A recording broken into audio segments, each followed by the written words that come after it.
குடும்பம் என்பது தேவனுடைய உன்னதமான திட்டமாகும். மேலும் தேவன் குடும்ப அமைப்பை விரும்பி உருவாக்கினார். தேவன் இணைத்ததை மனுஷன் பிரிக்கா திருக்க கடவன். ஆனால் இன்று அற்ப காரணங்களுக்காக கிறிஸ்தவ குடும்பங்கள் தேவனுடைய திருவுளச் சித்தத்திற்கு விரோதமாக உடைகின்றன. அதிலும் ஆச்சரியம் என்னவென்றால், குடும்ப நீதிமன்றங்களிலே விவாகரத்து வழக்குகள் அதிகம் குவிந்து கிடக்கின்றன. கிறிஸ்தவ திருமணங்கள் உடன்படிக்கைக்கு கட்டுப்பட்டவை என்பதை பல நேரம் கிறிஸ்தவ தம்பதியினர் மறந்துவிடுகின்றனர் அல்லது அலட்சியப்படுத்துகின்றனர். கிறிஸ்தவ திருமணம் ஒரு வாடகை ஒப்பந்தம் அல்ல.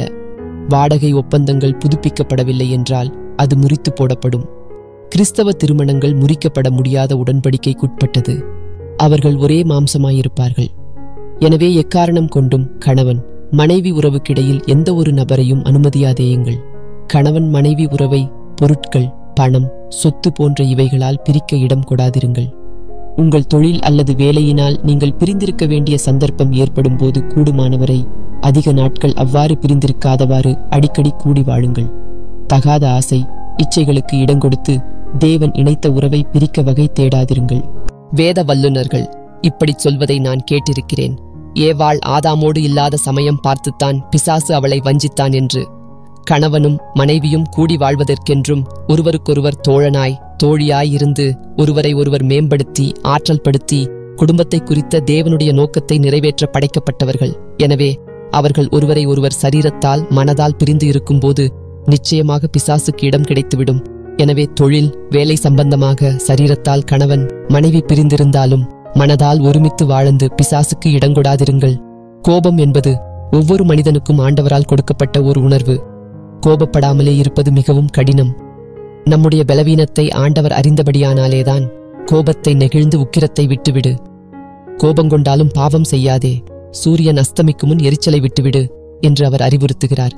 எனவே கோபத்தை விட்டுவிடுவோம். ஒருவேளை கோபங்கொண்டாலும் பாவம் செய்யாதிருப்போம். சூரியன் அஸ்தமிக்கும் முன் எரிச்சலை தணித்து விடுவோம். எரிச்சலோடே ஒரு நாளும் நித்திரைக்கு செல்ல வேண்டாம். மனைவியின் மீது கணவனும் கணவனின் மீது மனைவியும் கோபத்தினால் எரிச்சலோடே நித்திரைக்கு செல்லும் போது அங்கே இருவரும் ஒரே படுக்கையில் உறங்கினாலும் உடலால் உள்ளத்தால் அவர்கள் பிரிந்திருப்பர். அந்த பிரிவை பார்க்கும் சாத்தான் அவர்கள் இருவருக்கும் இடையில் வந்து படுத்திருப்பான். நிச்சயமாக அவன் இருவரையும் உடலால் உள்ளத்தால் ஒன்று சேரவிட மாட்டான். கணவனை குறித்த எரிச்சலால் மனைவியும் மனைவியை குறித்த எரிச்சலால் கணவனும் உறங்காமல் ஒருவருக்கொருவர் விரோதமாய் திட்டமிட்டுக் கொண்டிருப்பர். இது பிரிவினையில் கொண்டு போய்விடும். எனவே சூரியன் அஸ்தமிக்கும் முன் மன்னிப்பு என்ற 5 எழுத்து வார்த்தையை ஒருவருக்கொருவர் சொல்லுவது பிரிவினையை தடுக்கும். இந்த மன்னிப்பு என்ற வார்த்தையை அவசியம் சொல்ல வேண்டுமா? யார் முதலில் சொல்லுவது? இது போன்ற ஈகோ நம்மை தடுக்கும். ஈகோவுக்கு இடம் கொடுக்காமல் தேவனுக்கு இடம் கொடுப்போம். மன்னிப்பு கேட்பதில் முந்திக் கொள்வோம். குடும்பத்தை கட்டுவதில் கணவன் மனைவி புத்தியாய் நடந்து கொள்வோம். குடும்ப வளர்ச்சி, பொருட்கள் வாங்குவது, சொத்துக்கள் வாங்குவது, பிள்ளைகளை வளர்ப்பது, அவர்கள் படிப்பு, வேலை, திருமண விஷயங்களில் புத்தியாய் ஒருமனப்பட்டு ஜெபித்து தேவ சித்தத்துடன் காரியங்களை செய்வது நலம்.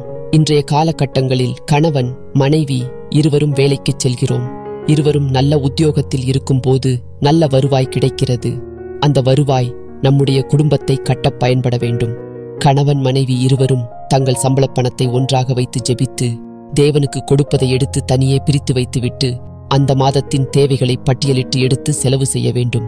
இது என்னுடைய சம்பளம், என் இஷ்டத்துக்கு செலவழிக்க எனக்கு உரிமையுண்டு என்று ஊதாரித்தனமாக கணவனோ மனைவியோ செலவழிக்கும் போது நாம் தேவனுடைய சித்தத்தை நிறைவேற்றாமல் நம்முடைய புத்தியின்மையால் குடும்பத்தை இடித்துப் போட காரணமாகி விடுவோம்.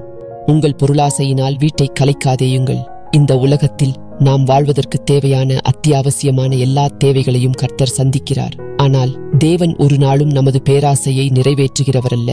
வேலையில் உண்மையில்லாதிருத்தல், லஞ்சம் வாங்குதல், அலுவலகப் பொருட்களை, பணத்தை கையாடுதல், தகாத தொழில்களை செய்தல் போன்ற பொருளாசையினால் நம் வீட்டை கலைக்காதிருப்போமாக. எனவே குடும்பத்தை குறித்த தேவனுடைய திருவுள சித்தத்தை அறிந்தவர்களாக கணவன் மனைவி இருவரும் தேவனுடைய தலைமையை ஏற்று அவருடைய ஆளுகைக்கு கட்டுப்பட்டு குடும்பத்தை நடத்திச் செல்வோம். குடும்பம் என்பது தேவன், கணவன், மனைவி என்ற முப்புரி நூலால் கட்டப்படட்டும்.